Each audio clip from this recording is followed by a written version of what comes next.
Hello everyone, welcome back to my YouTube channel. এইটো এটা আজি মোৰ সৰু ভিডিও। এই ভিডিওটোৰ জৰিয়তে আপোনালোকক এই কিউব কেনেকৈ মিলাই মানে সেইটো আপোনালোকক দেখাম। যাৰ এই কিউবৰ ওপৰত ইন্টাৰেষ্ট আছে তেওঁলোকে ভিডিওটো চাব পাৰে আৰু এই কিউব মিলাব জানে, প্ৰায় সকলোৱে জানে, কিন্তু কিছুমানে হয়তো নাজানে। তেওঁলোকৰ কাৰণে এই ভিডিওটো বনাবলৈ ওলাইছোঁ। আপোনালোকে চাই থাকিব ভিডিওটো, কিউব মিলাই দেখাই দিম। ফলো কৰিব আপোনালোকে, নিজে চেষ্টা কৰিব, হয়তো আপোনালোকে দেখিলে পাৰিব মিলাবলৈ।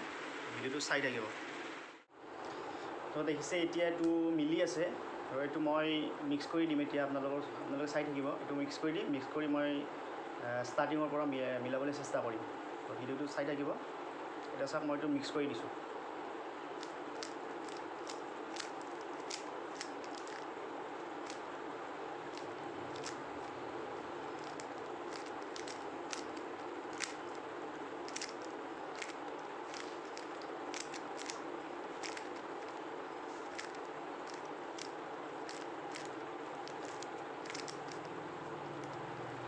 তো এইটো মিক্স হৈ গ'ল। এইটো মই চোৱাও নাই, এইটো এতিয়া মিলাব তেনেকৈ নোৱাৰিম, কিন্তু ফৰ্মুলা মতে এতিয়া মই মিলাবলৈ চেষ্টা কৰিম। ভিডিওটো চাই থাকিব আপোনালোকে। ষ্টাৰ্ট।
তো দেখিলে আপোনালোকে মই কিউবটো ধুনীয়াকৈ মিলাই দিলোঁ আৰু যদি ভিডিঅ'টো ভাল লাগিছে আপোনালোকে শ্বেয়াৰ কৰিব আৰু চেনেলটো ছাবস্ক্ৰাইব কৰি দিব আৰু নেক্সট মই এইটো কেনেকৈ মিলাই ইয়াৰ ওপৰত এটা ধুনীয়াকৈ ভিডিঅ' বনাম তো ধুনীয়াকৈ ইয়াৰ এটা ফৰ্মুলা আছে এই ফৰ্মুলাটো আপোনালোকে জানিব লাগিব তো এইটো অতি সহজ কিন্তু ফৰ্মুলাটো নজনাকৈ আপোনালোকে মিলাব নোৱাৰিব ফৰ্মুলাটো জানিব লাগিব ফৰ্মুলাটো জানিলে ধুনীয়াকৈ মিলাব পাৰিব ইয়াৰে 3টা ষ্টেপ আছে আৰু বহুতকেইটা পজিশ্যন আছে সেইকেইটা আপোনালোকে জানিব লাগিব সেইমতে ফ'ল' কৰিলে ধুনীয়াকৈ পাৰি যাব ধন্যবাদ